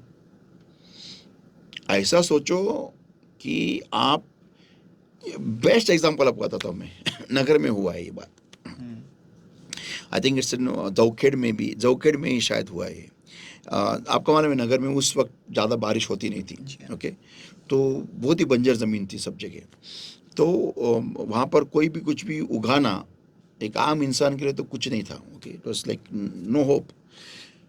एक भाई साहब ने वहाँ पर जोथरबा नाम का एक पेड़ लगाया, उसकी फसल उगाई। आज उस जोतरबा के फल को खरीदने के लिए खुद ब्रिटिश एयरवेज वहाँ पर आता है, हर साल हर महीने उसकी फसल लेके जाता है ब्रिटिश एयरवेज। और क्या करता है वो ब्रिटिश एयरवेज, उससे तेल निकालता है और वो तेल इस्तेमाल करते हैं प्लेन उड़ाने में। या यही होता है जब आपका मूड आप सही रखे। आपका मूड अगर आप सही रखोगे तो ही आप सही सोच पाओगे। अगर आप सही सोच पाओगे तो आप सही पढ़ाई लिखाई करोगे, आपको सही नॉलेज मिलेगा, और सही नॉलेज से, सही ज्ञान से आप बहुत कुछ सही कर सकोगे आपके लाइफ में। आप सोचो, ये ब्रिटिश एयरवेज है ना, ये जोतरबा का पेड़ ये सिर्फ 2 जगह पे उगता है पूरी दुनिया में, शायद 2 या 3। एक है इंडिया, वो भी अहमदनगर, दूसरा है अफ्रीका, और शायद तीसरा है ब्राज़ील या Colombia, any of this, I think so. तो यहीं से ब्रिटिश एयरवेज उसको, वो पेड़ को उठाता है। ब्रिटिश एयरवेज किधर है, जोखेड़ किधर है, कोई सोच भी नहीं सकता। आज वो आदमी के पास बेंज गाड़ी की लाइन है, BMW जैसा कुछ है उसके आदमी को। वो आदमी आम किसान था कुछ साल पहले। जोथरबा उस पेड़ का नाम है, आप गूगल करके देखो। शायद मुझे मेरा प्रोनाउंसिएशन सही नहीं रहेगा, लेकिन जोथर्बा मैंने सुना है, और ये डॉक्यूमेंट्री मैंने देखा था डिस्कवरी पे, और उधर भी उन्होंने अहमदनगर का नाम लिया था। यस, इतना मैं जानता हूँ। और with British Airways, type with British Airways, सोचो आप, इट्स ग्रीन फ्यूल। करेक्ट। या तो ये कब कैसे पॉसिबल है? जब आपका माइंड सही हो। अगर वो किसान फसल कुछ उगती नहीं है, बारिश होती नहीं है, पानी नहीं, ये नहीं वो नहीं करके आत्महत्या करता, तो उसको ये मिलता क्या? बिल्कुल भी नहीं। या सही mood. Let us pray. Thank you, Lord my God, for your word that came to us alive. Thank you, Jesus, for talking to us, Lord. Help us, Lord my God, to let this word percolate into our minds and our hearts and our soul and our spirit, O Lord my God, and help us, Lord my God, to work upon it and bring forth fruit hundredfold accordingly, Lord my God. A power of darkness holding upon our lives, upon our minds, upon our hearts, O Lord my God, upon our will, Lord my God, upon our desires, Lord my God, upon our plans, O Lord my God, upon understanding comes with the fire of the Holy Ghost, in the name of the Lord Jesus Christ of Nazareth, and the command power of darkness, in the name of Jesus. Get out, come on in Jesus' mighty name, beloved Lord my God. I set ourselves free in Jesus' mighty name. Holy Spirit of God, that welcome, Lord, you take charge. And beloved Lord my God, I pray, help us, O Lord my God, to build our lives according to this word, Lord, and to bring forth fruit hundredfold. In Jesus' mighty name we pray and we ask. Amen. आमेन, आमेन। रुको रुको रुको, mood खराब मत करो। हाँ, परिस्थिति, हालात या हालत कुछ हुई है, लेकिन मूड खराब मत करो, क्योंकि आप कुछ तो बड़ा खो बैठोगे।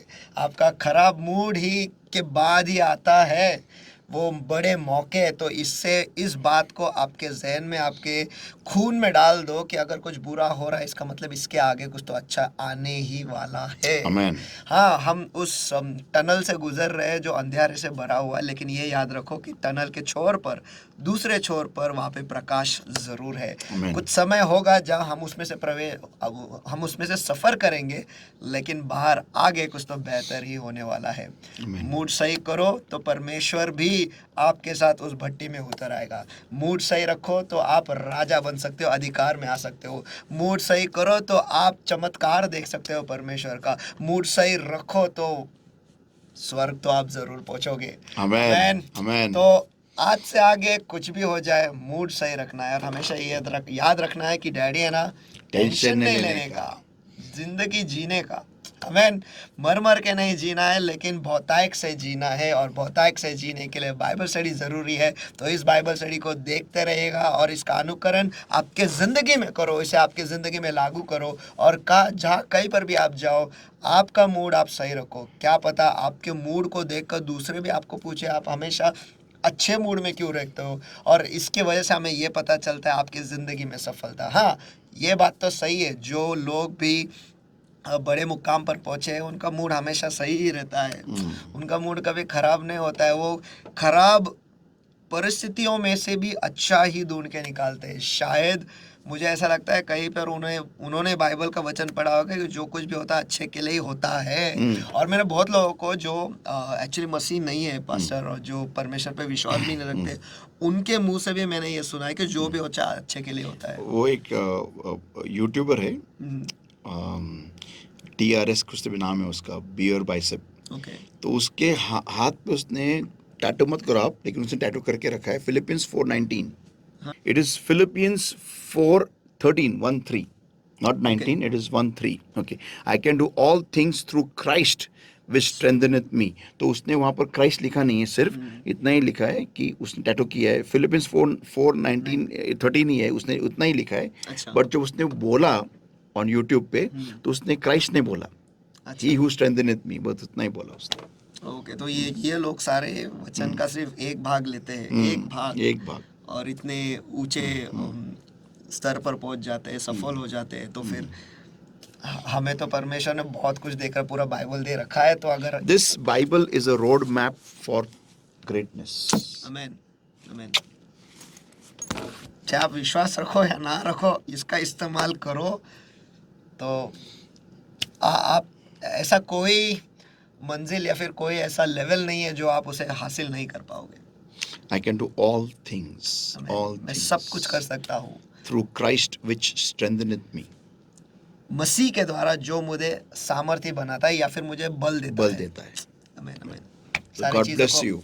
परमेश्वर आपको आशीष दे। फिर मिलेंगे अगले गुरुवार को। अगर इस बाइबल स्टडी के आपके कुछ सवाल हो तो नीचे दिए गए नंबर पर जरूर भेज दीजिएगा और पवित्र आत्मा आपसे बात जरूर करेगा। Amen. तो God bless you. Praise the Lord. Praise the Lord.